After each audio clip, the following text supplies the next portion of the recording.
Allez, je commence par les trois premières qui sont des questions peut-être techniques. Des réponses que vous pouvez donner sont qui forment les imams à Lyon? Qui sont-ils?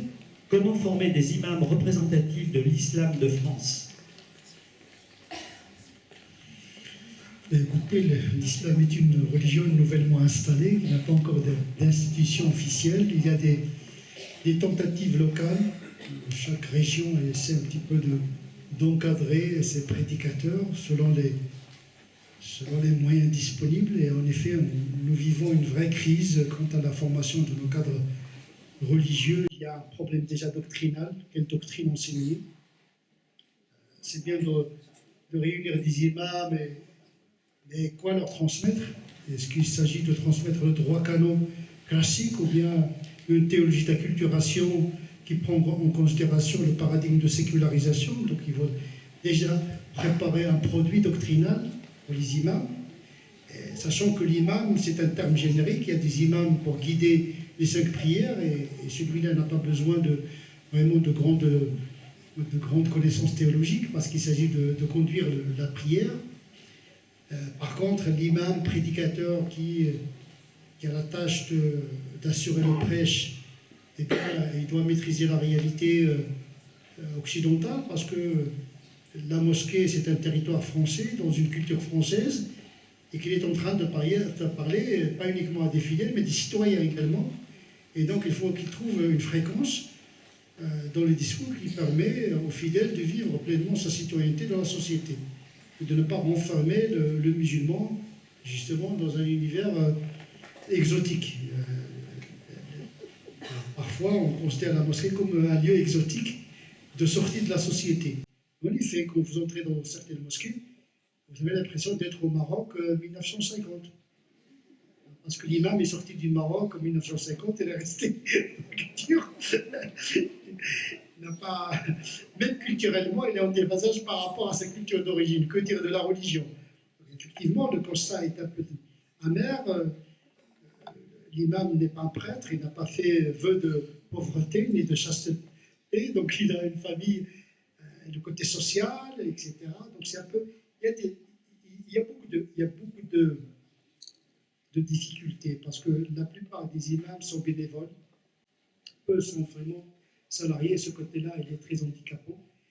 Sans parler bien sûr de ce que je viens de souligner, il faut préparer un corpus doctrinal qui soit le socle commun à tous les imams pour diffuser le même islam dans ce socle commun, un islam qui prend en considération l'allégeance citoyenne, l'allégeance républicaine pour fabriquer des musulmans citoyens.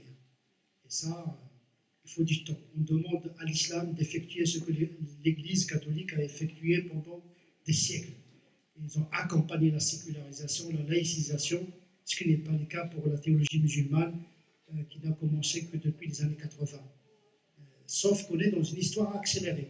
On demande aux musulmans de faire ça rapidement, et parfois, en voulant bousculer les musulmans, on retarde leur intégration. La stigmatisation, l'exclusion, j'aime pas le mot islamophobie, mais il y a une peur de l'islam qui fait que vraiment le rapport à la religion la religion musulmane n'est pas toujours serein.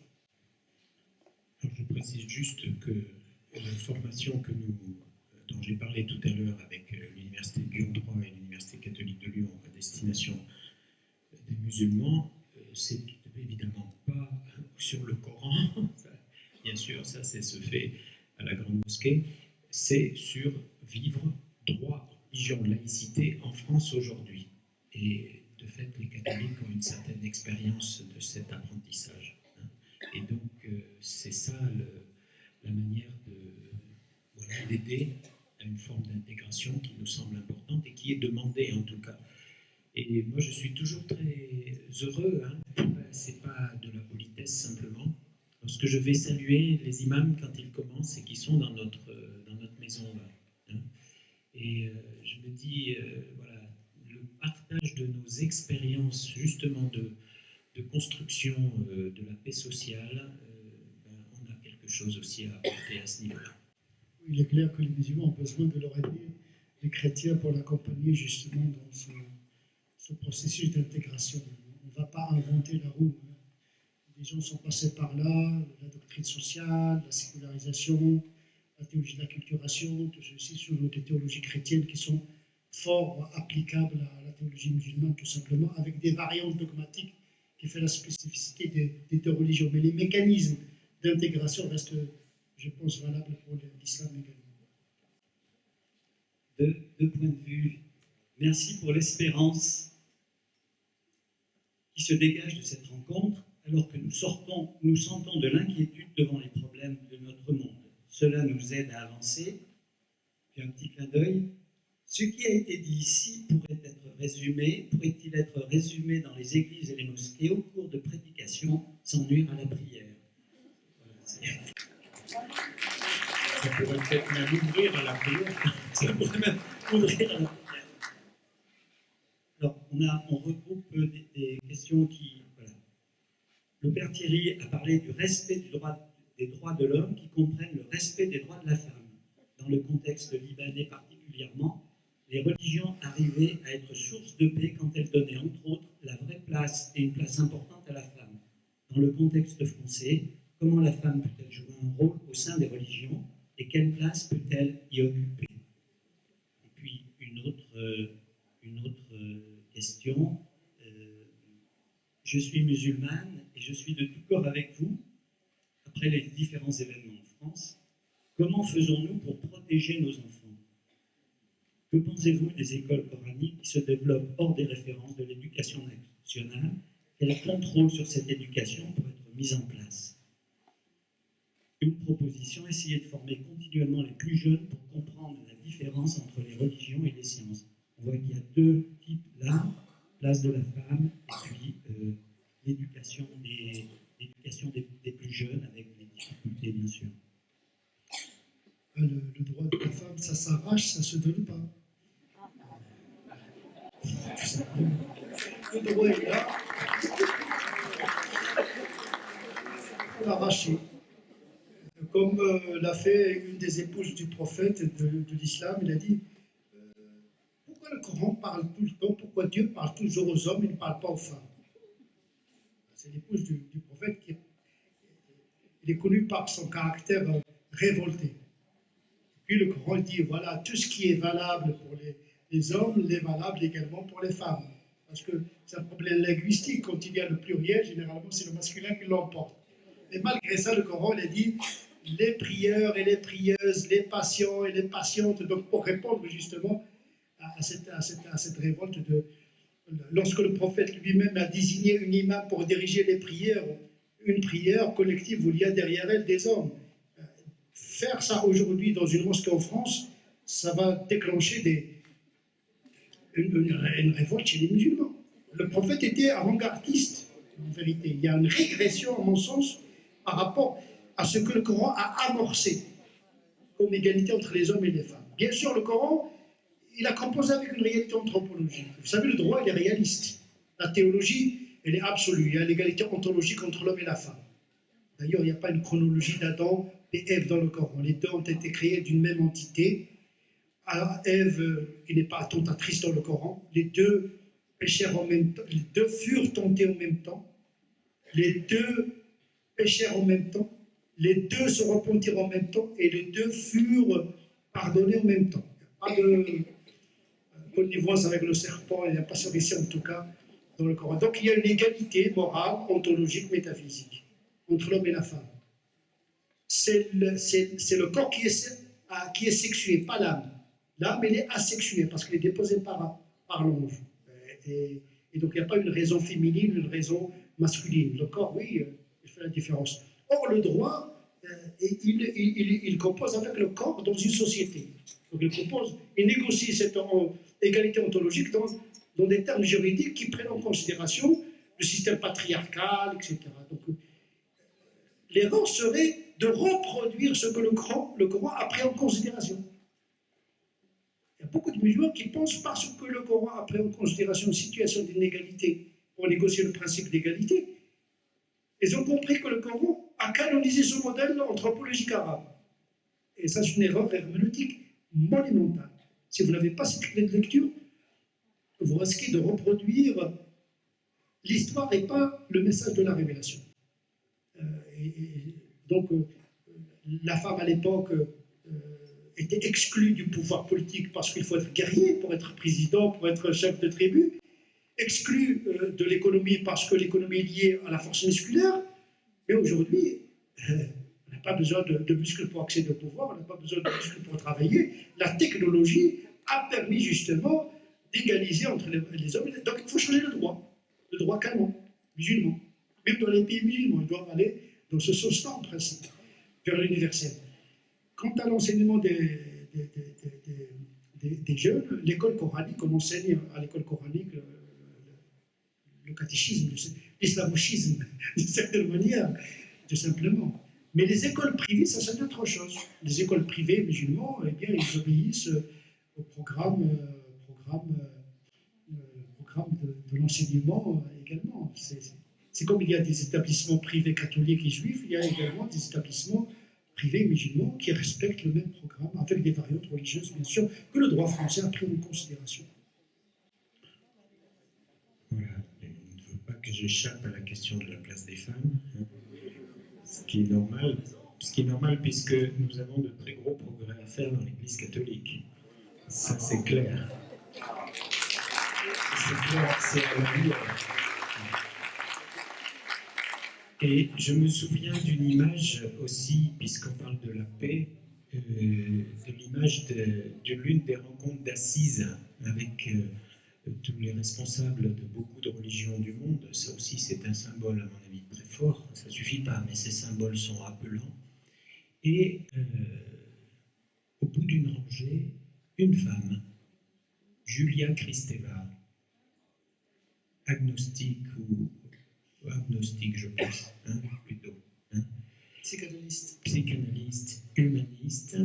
Et voilà, lorsqu'elle s'est mise debout, qu'elle a parlé, voilà, un nouveau parfum quand même à l'intérieur de ces grands dignitaires qui disaient des choses magnifiques, mais vraiment on se dit, ne nous privons pas de la moitié de l'humanité, y compris pour construire la paix, c'est sûr.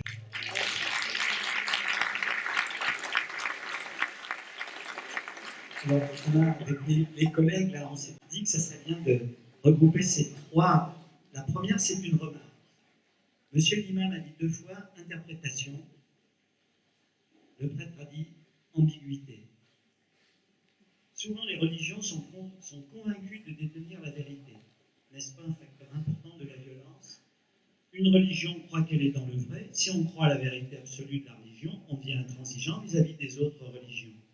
L'interprétation n'est donc pas alors une infidélité au texte sacré. En tout cas, pour les musulmans, le Coran n'est pas Dieu. C'est clair. Quand on fait l'interprétation du Coran, on fait l'herméneutique de la trace. Les théologiens, dès le départ, ils ont distingué entre la parole ontologique de Dieu et sa parole exprimée en hébreu, en araméen et en arabe. Et donc cette expression elle-même est une traduction, une interprétation de la parole ontologique. Donc nous travaillons sur l'interprétation de l'interprétation. Le Coran s'appelle une sorte de ayat, des traces, des signes, pour garder cette humilité dans l'approche de la vérité et introduire le doute méthodologique qui permet l'avancée de la pensée et de la spiritualité. La figure d'Abraham, qui est la figure de l'homme soumis à Dieu, lui-même, il a négocié la soumission. Abraham du Coran, il est un peu différent d'Abraham de la Bible. Avant de se soumettre, il dit à Dieu dans le Coran, montre-moi comment tu ressuscites les morts. Et Dieu de lui répondre, n'as-tu pas cru? Il dit, mais si, mais je veux des preuves pour acquérir la sérénité. Je ne peux pas me soumettre si... Et quand il a voulu sacrifier son fils, le Coran ne parle pas ni d'Ismaël, ni d'Isaac, peu importe, les deux sont des prophètes. On n'est pas dans une logique de filiation. On n'est pas dans une logique... Il n'y a pas une théologie de filiation. Donc on n'est pas dans le même paradigme. Pour nous, il y a même beaucoup de savants musulmans qui considèrent que l'enfant qui allait être sacrifié, c'était Ishaq. Omar, le deuxième calife, il considère que le fils à sacrifier, c'est Ishaq. Et avant de le sacrifier, d'abord, le Coran, il ne dit pas que Dieu a demandé à Abraham de sacrifier son fils. Ça n'existe pas dans le Coran. Abraham, il a vu dans le songe qu'il était en train d'immoler son fils. Comme si c'était un désir enfoui, parce que c'est la culture religieuse à cette époque-là, les idolâtres, ils sacrifiaient leurs enfants pour les dieux. Et donc il a dit, si tout le monde sacrifiait pour des idoles, raison de plus que je sacrifie pour le Dieu des dieux. Donc c'est un peu de psychanalyse à dessous que je suis en train de faire. Il a vu dans le songe, il était en train d'immoler son fils. Qu'est-ce qu'il a fait? Il a consulté son fils. Il n'a pas dit, je vais t'entraîner, Katibini, etc. Il a dit, mon fils, j'ai vu dans le rêve que j'étais en train de t'immoler. Qu'en penses-tu? D'abord, il se doute de la référence. Est-ce que vraiment un songe ou une révélation? Il soumis cette ambiguïté que j'appelle l'ambivalence volontaire, parce que je parle plutôt de l'ambivalence salvifique. Les textes sont ambivalents, heureusement. Ça donne comment une marge de manœuvre, une liberté, une respiration. Si tout est univoque, d'abord, la langue ne supporte pas l'univocité tout le temps.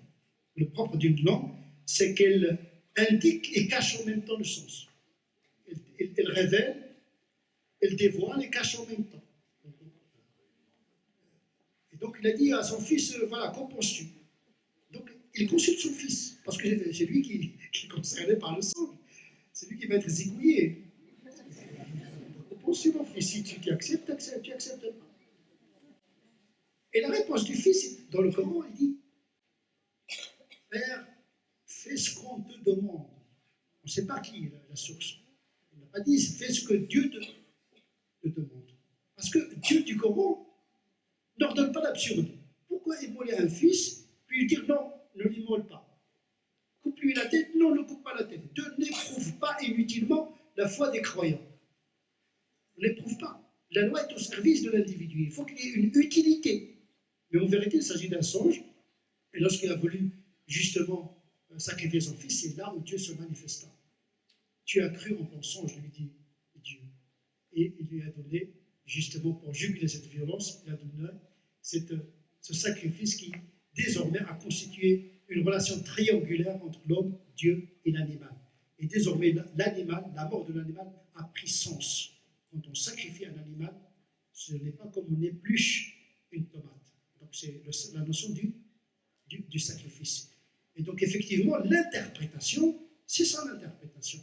C'est relativiser, c'est introduire le doute, justement, qui permet justement l'avancée de la spiritualité, mais également de l'avancée de la pensée. Toute la mystique musulmane, c'est la quête du mystère. Plus on s'approche de Dieu, plus il s'évapore. Et donc on reste toujours dans l'humilité. Et effectivement, quand il n'y a pas d'interprétation, il y a des certitudes. Et quand il y a des certitudes, il y a de la violence et de l'extrémisme. Alors, dans le même sens, dans le Premier Testament, mieux que l'Ancien, on voit que le gros piège dans lequel l'homme tombe d'ailleurs, et c'est pas surprenant que vous et moi on puisse y tomber aussi, c'est de se faire des idoles, et en particulier de Dieu. Et ça, c'est le piège ou le péché le pire. Et c'est vite fait, même quand on pense qu'on est très ouvert, de croire que ce qu'on pense sur Dieu, c'est la vérité, et que l'autre, bien sûr, a tort. Et en même temps, ce qui est formidable aussi dans le chemin biblique, c'est que, et là on trouve les ambiguïtés de l'homme, pas les ambiguïtés de l'interprétation, mais les ambiguïtés de l'homme, c'est que l'homme tombe dans ce piège de l'idolâtrie, mais par l'amour de Dieu, il est capable d'en sortir aussi. Et ce n'est pas définitif. Et là aussi, c'est un apprentissage assez formidable. Et puis dans la tradition chrétienne, on nous dit que la vérité n'est pas un message, c'est quelqu'un. Alors on ne possède jamais quelqu'un.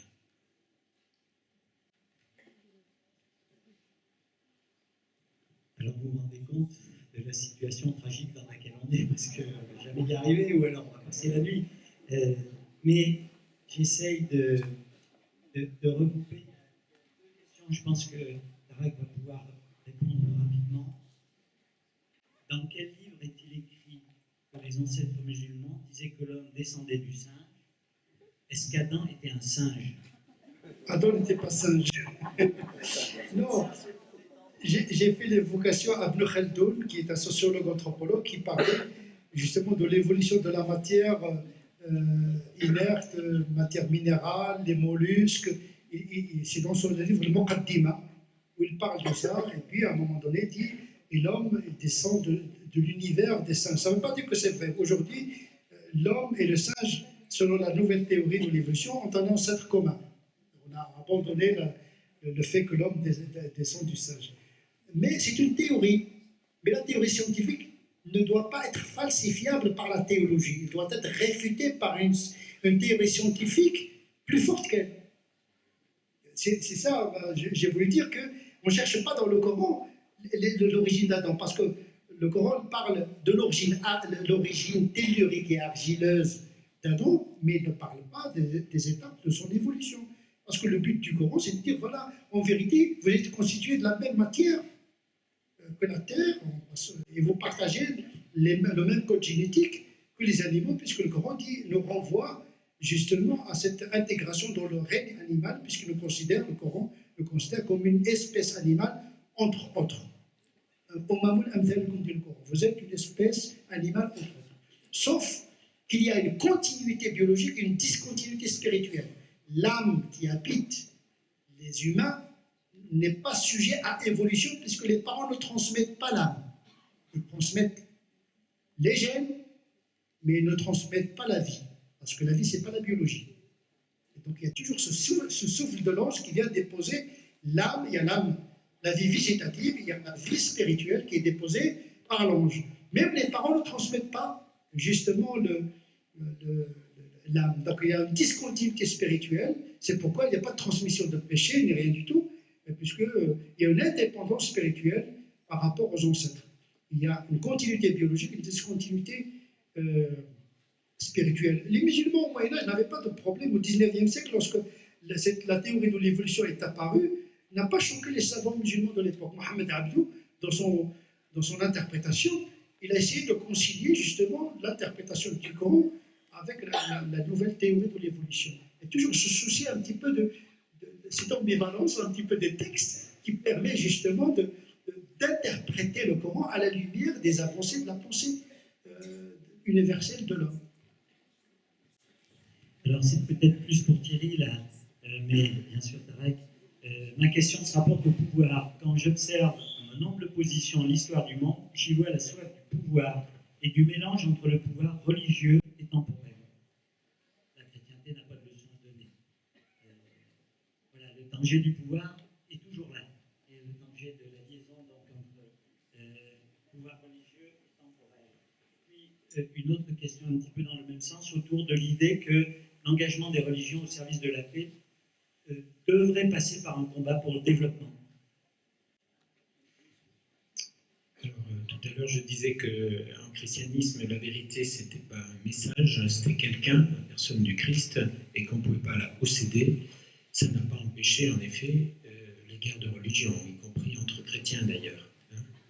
Donc on le voit bien, hein, que cette tentation des idoles, et le pouvoir c'est une idole, et en plus pouvoir asseoir le pouvoir sur la religion, alors ça c'est peut-être un pouvoir dictatorial, hein. Sur la religion, ça c'est peut-être la perversion une des plus fortes, quoi, hein.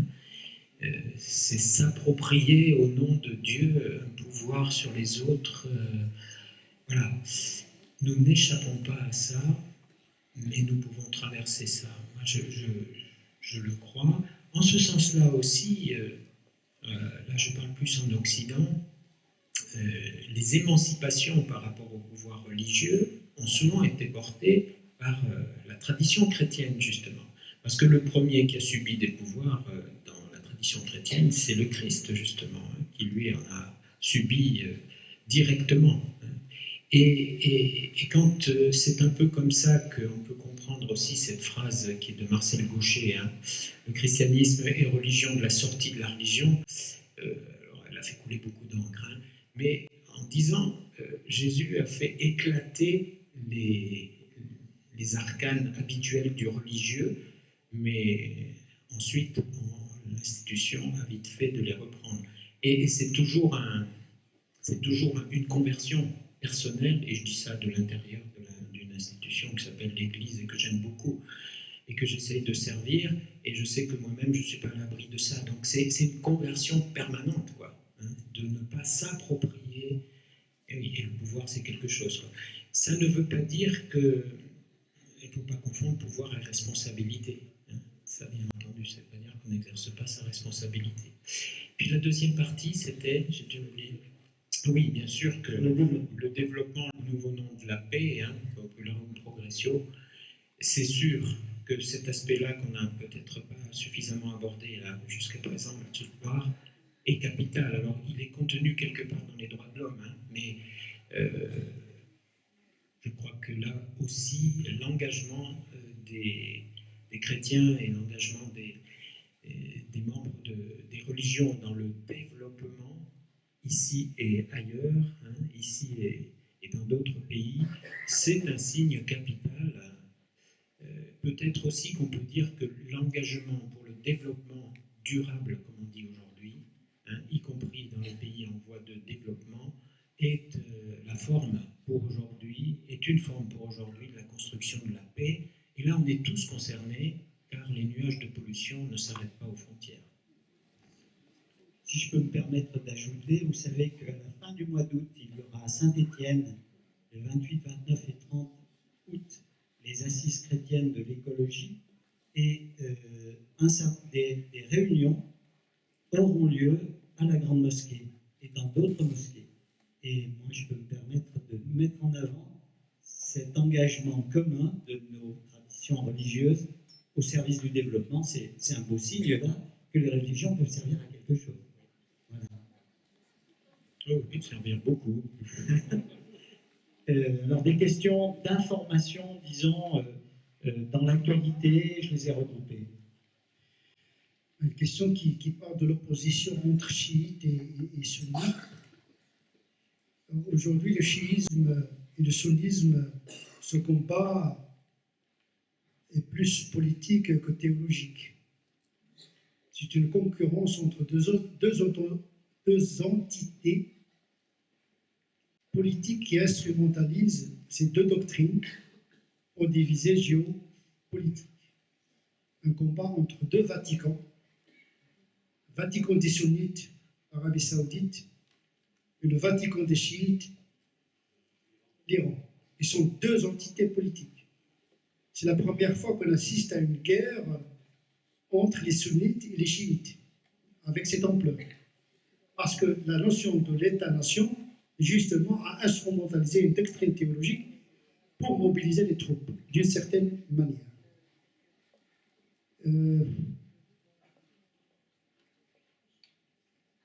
L'islamisme.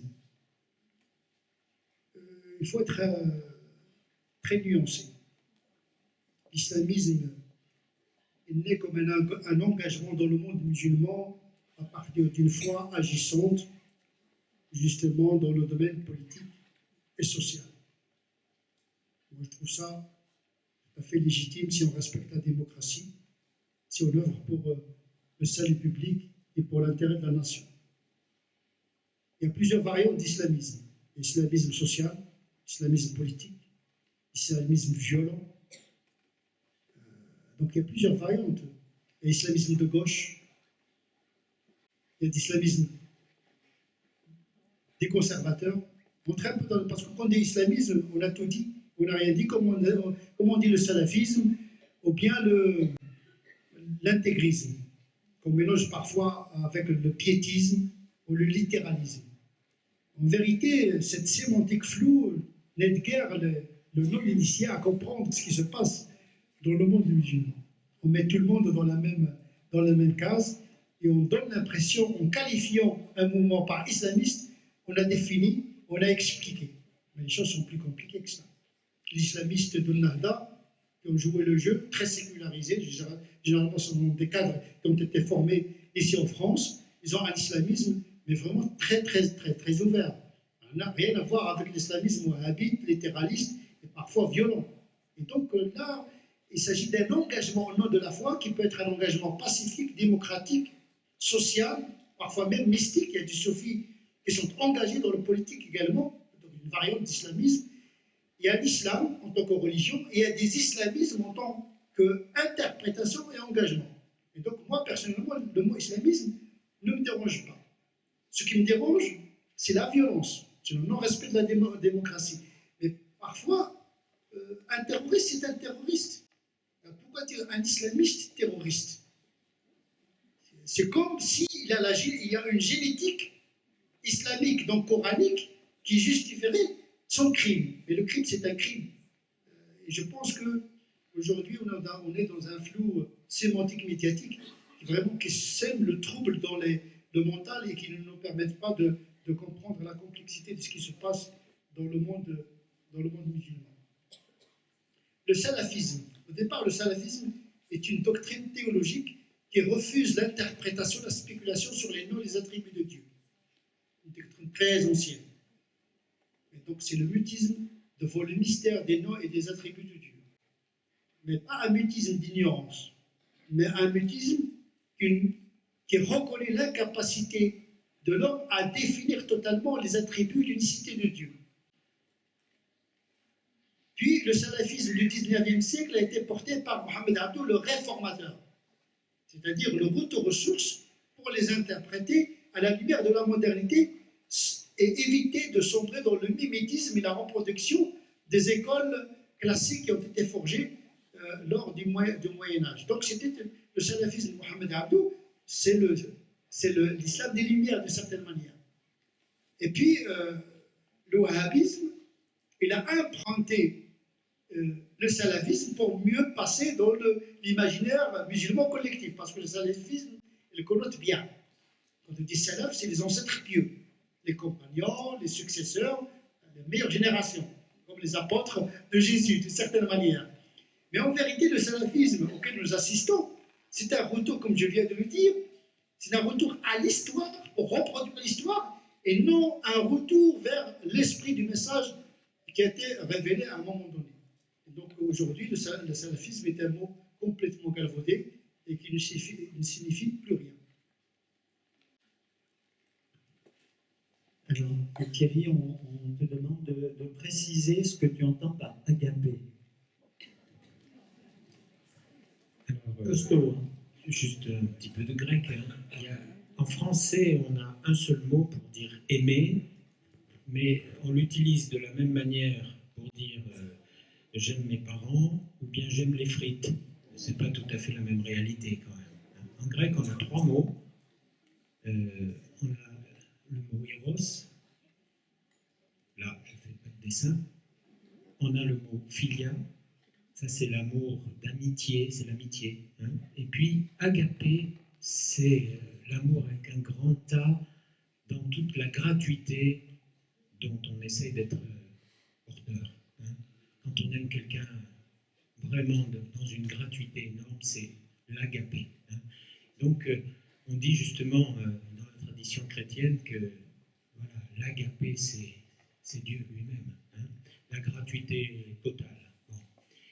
Et il y a un épisode assez formidable, parce que je ne sais pas vous, mais moi je ne suis pas capable d'une gratuité totale comme ça.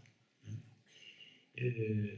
Et il y a un épisode formidable, notamment dans l'Évangile, où l'apôtre Pierre, qui est le premier des apôtres, dit-on, est en même temps un de ceux qui a trahi Jésus. Ça aussi, il ne faut pas l'oublier. Alors après, hein. Et je ne sais pas ce que vous auriez fait si vous aviez retrouvé votre meilleur ami qui vous aurait trahi, pas comment vous faites, mais il y a un épisode savoureux où Jésus, je ne dis pas qu'il va utiliser le grec parce qu'il ne parlait pas grec, mais dans les traductions, on trouve ces nuances de l'amour. Il dit à Pierre, qui retrouve, vous savez que le coq a chanté 3 fois quand... voilà. Et il dit, il a trahi, il dit à Pierre, Pierre, est-ce que tu m'aimes d'agapé? Alors Pierre, qui a trahi Jésus, il ne peut pas lui dire oui comme ça. Il lui dit, mais Seigneur, tu sais tout, tu sais bien que je t'aime de philia, c'est-à-dire t'es mon ami, quoi, mais je ne peux pas te dire que je t'aime d'agapé, je t'ai trahi. Hein?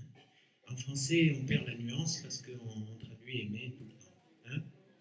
Et puis la deuxième fois, Jésus dit la même chose, dit à Pierre, Pierre, est-ce que tu m'aimes d'agapé?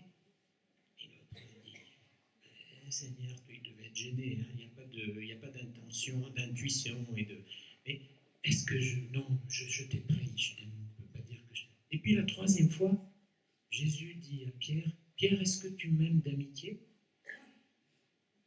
Alors là, le texte nous dit que Pierre fut peiné. Alors nous, on l'interprète souvent comme ça, Jésus lui rappelle sa trahison et lui met un peu plus le nez dans sa trahison. Ça ne ressemble pas bien à Jésus de faire comme ça. Il lui dit cette fois, est-ce que tu m'aimes simplement comme ça d'amitié? Et du coup, Pierre va lui répondre, Seigneur, en fait, tu connais tout.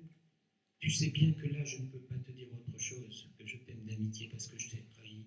Mais en fait, au fin fond de moi, je t'aime d'amour total. Et il lui dit, va.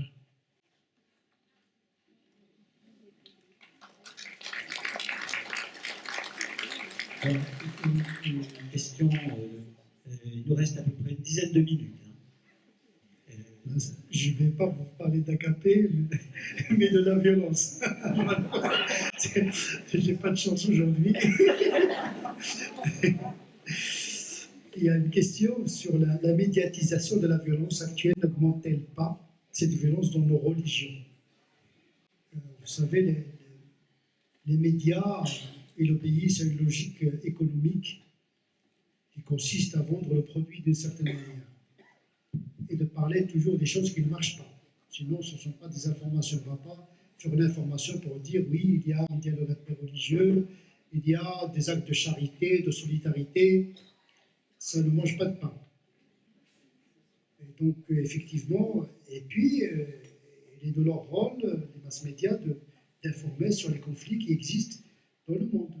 Maintenant, la conséquence pourrait être dangereuse dans la mesure où l'exception devient la règle. À force de parler de l'exception, on donne l'impression, sous le fait de la loupe médiatique, que c'est la règle. Surtout quand on parle d'une religion particulière. Islam, islamisme, islam intégrisme, islam violence, islam guerre. Je me mets dans la peau d'un non-musulman, d'un Français moyen. On ne peut pas échapper à cet harcèlement médiatique qui associe l'islam à la violence. C'est très violent comme situation pour les musulmans. Ils sont quand même 1,5 milliard ou plus. Ils ne sont pas tous des Daesh, pas tous des fous. Il y a l'islam turc, il y a l'islam indonésien, il y a presque plus de 180 millions de musulmans honnêtes, minoritaires. L'islam, il est partout.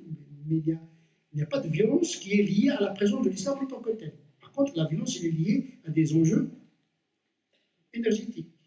Quand il y a une guerre, cherchez toujours le sous-sol. Aujourd'hui, il n'y a plus de nationalisme, il n'y a plus de communisme, il n'y a plus de socialisme. Il n'y a que la religion qui peut être un substrat de mobilisation des gens. Voilà, tout simplement. On mobilise les gens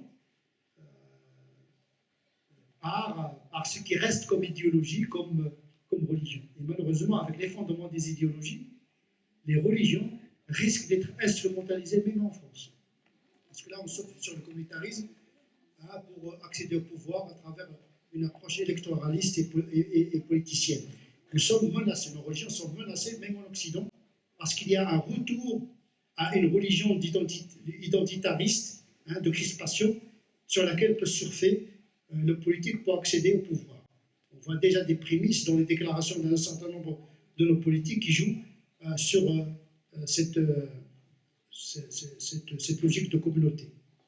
Moi, je voudrais vous poser la question à propos de la médiatisation. Vous êtes souvent dans les médias Pas souvent. Ça m'arrive. vous arrive. Alors comment vous vivez ça? Parce que vous êtes un peu le représentant, un des représentants de l'islam profond, paisible, apaisé. Ça fait du bien de vous rencontrer. Vous êtes la Libye, vous êtes la Libye dans les médias, comment vous vivez ça? Malheureusement, on nous appelle toujours quand il y a des problèmes. On fait les pompiers. Mais je considère que le mon devoir de répondre, justement.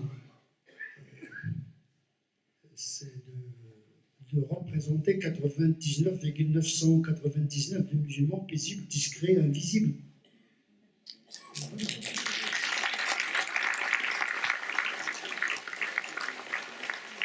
Notre question parle de l'enseignement du fait religieux dans les établissements.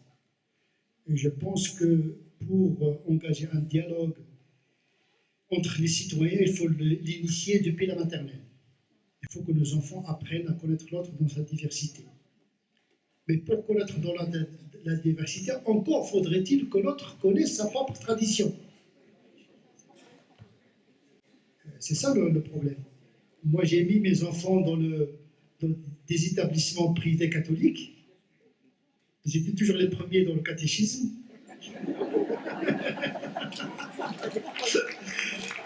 Donc, justement,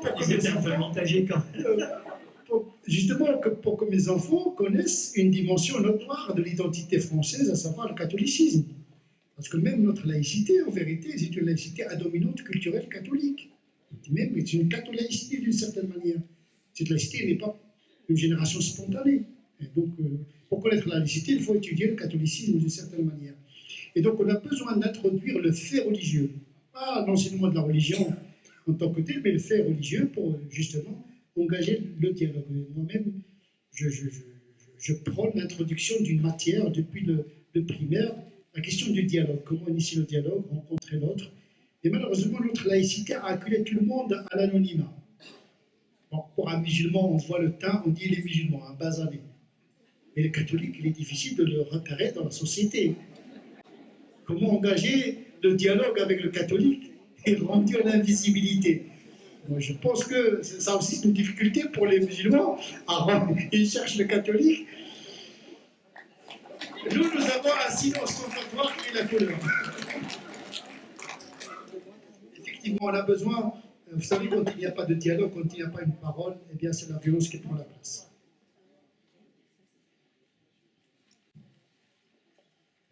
Autour de moi, plusieurs hommes et femmes quittent leur religion pour une autre. Je constate une ampleur de ce changement. N'y a-t-il pas un risque de déception si l'accueil ou simplement ce changement se passe mal? Si ce changement est la quête d'un bonheur, est-ce que la déception ne rendra pas ces hommes et ces femmes en grande difficulté? La déception de ne pas être bien accueilli et pas compris. Alors là, on touche aussi à un facteur de paix ou un facteur de guerre, justement, qui est le respect de la liberté de conscience. Je me souviendrai toujours, je pense qu'on a beaucoup encore à progresser là-dedans, même si on a fait déjà des progrès, mais je me souviendrai toujours du Dalai Lama en visite en Europe et qui rencontrait un jeune Suisse chrétien. Et ce jeune Suisse chrétien lui dit « Je veux me convertir au bouddhisme ». Et le Dalai Lama lui a dit « Écoute, si tu veux nous rejoindre profondément, essaye d'approfondir ta foi chrétienne et ça sera déjà le premier chemin pour ça. » J'ai trouvé assez ouvert et profond cette vision-là. Et puis après, dans le choix, à un moment donné, nous aussi chrétiens, on pensait qu'il fallait convertir tout le monde au christianisme. Et il y a peut-être une différence entre convertir tout le monde au christianisme et s'ouvrir ensemble à l'accueil et à la vie de Dieu. Peut-être que là, il y a une liberté de conscience qui est encore plus forte qu'une conversion, évidemment, qui serait imposée. Ça, c'est un travail certainement de longue haleine, mais si nous croyons que Dieu parle au cœur de l'homme, nous pouvons aider donner des contextes pour que les choix soient les plus libres possibles, mais nous ne pouvons pas faire le choix à la place de la personne au fin fond d'elle-même. Et ça, c'est facteur de paix aussi.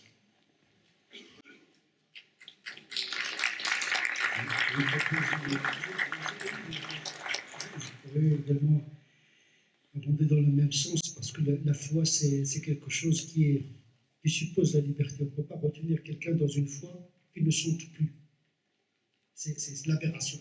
Sinon, on est dans l'identité, on est dans la culture, on n'est plus dans le régime de la foi. Le régime de la foi suppose l'adhésion libre et consciente. Le prophète de l'islam lui-même, lorsqu'un homme est venu lui dire « Écoute, prophète, écoute Mahomet », parce qu'il ne reconnaît plus sa prophétie, il était musulman. Il dit « Mahomet, Mohammed, je ne me reconnais plus en islam. Aqilni bay'ati. Je déçois mon allégeance à l'islam. Et je voudrais rejoindre ma tribu idolâtre. » Et le prophète lui dit « Va. À retenir quelqu'un. Celui qui veut croire, qu'il croit, celui qui ne veut pas croire, qui ne croit pas, dit le Coran. Mais quand l'appartenance à la foi devient une appartenance à une communauté politique, à une identité, là les choses se compliquent. C'est-à-dire qu'on considère celui qui quitte sa foi, il cause le trouble de l'ordre public. Et là, c'est une confusion entre l'allégeance spirituelle et l'allégeance politique, entre l'appartenance à la Ummah politique et la Ummah spirituelle. Je pense que nous avons dans nos textes des passages qui donnent cette liberté fondamentale à l'être humain de croire ou de ne pas croire. Et je pense que là, nous rejoignons la charte des droits de l'homme complètement. Sauf que malheureusement, il y a des lectures encore périmées qui consistent à retenir les gens de l'islam par la force, ce qui n'est rien du tout. C'est-à-dire multiplier les hypocrites dans la communauté. Quand vous retenez quelqu'un qui n'est pas musulman, eh bien, vous augmentez des dégâts de l'intérieur. C'est la sclérose de l'intérieur. Au moins, la transparence, c'est quelque chose qui est salvifique et pour la communauté des croyants et pour l'individu lui-même.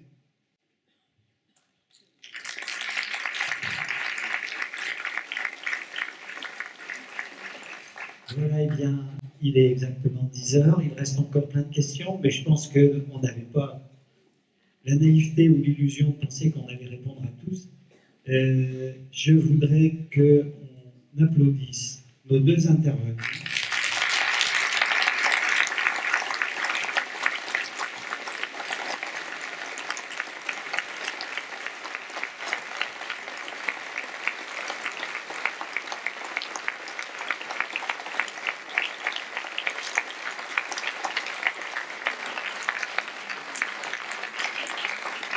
Je voudrais qu'on applaudisse, alors vous allez vous applaudir vous-même, les représentants de la paroisse catholique de Saint-Chamond et de l'association Améa, et puis tous les autres aussi.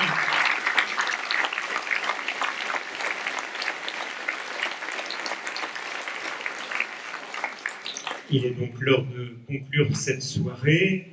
Nous avons prévu un petit mot commun, mais il est écrit petit, on écrit un peu petit. Comme je suis myope, j'arrive à le lire bien, et puis Mourad complétera pour certaines choses. Donc, on est bien conscient qu'une soirée comme celle-ci ne répond pas à toutes les questions que l'on peut se poser sur un sujet assez complexe. Et nous pensons que la petite frustration qui accompagne les questions qui nous restent, toutes celles qui sont sur la table, et puis celles peut-être même qui sont nées dans nos cœurs et dans nos esprits au cours de cette soirée, cette petite frustration peut être bienfaisante. Je pense que vous avez perçu en effet que nous nous inscrivons dans une certaine continuité de relations et de projets. Les questions, la recherche sont de bons moteurs pour la mise en œuvre de moyens et de pistes pour un meilleur vivre ensemble. Et nous continuerons avec tous ceux qu'ils veulent. Ce soir, c'est une étape. Au nom de la paroisse Saint-Edmond-Gier, au nom de l'association musulmane El Andalous, nous exprimons bien sûr un grand merci à nos deux intervenants, à nos deux conférenciers, Tarek Oubrou et Thierry Magnin, qui ont répondu volontiers à notre invitation. Nous nous sommes dit, quand on pensait à cette conférence depuis déjà quelque temps, que c'était relativement facile pour nous, du fait des liens privilégiés que nous avons de part et d'autre avec l'un et l'autre, d'organiser cette soirée. C'était presque un devoir.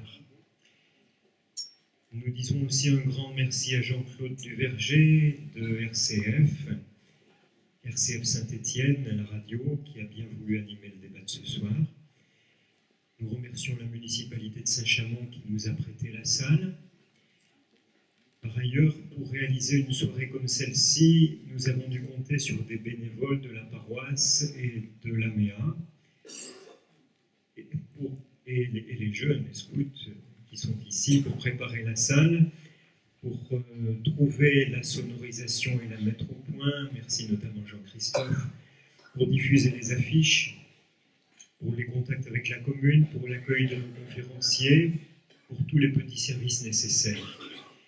Nous remercions chaleureusement tous ceux qui ont contribué à la réalisation de cette soirée.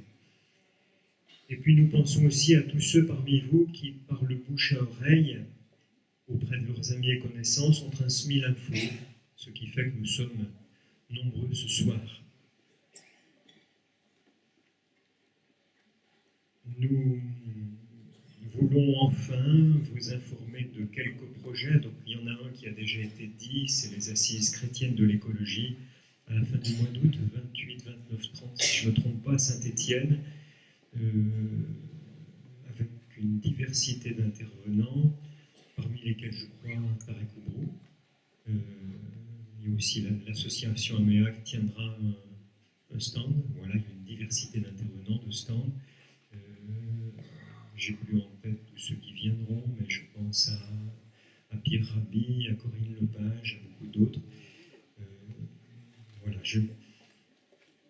en pensant à cette soirée, je me dis que nous avons des défis à relever ensemble au service de toute l'humanité et que travailler ensemble à ces questions-là, on parlait du développement aussi, développement durable, c'est beaucoup plus intéressant et utile pour nous tous que l'enlisement dans des conflits nuisibles.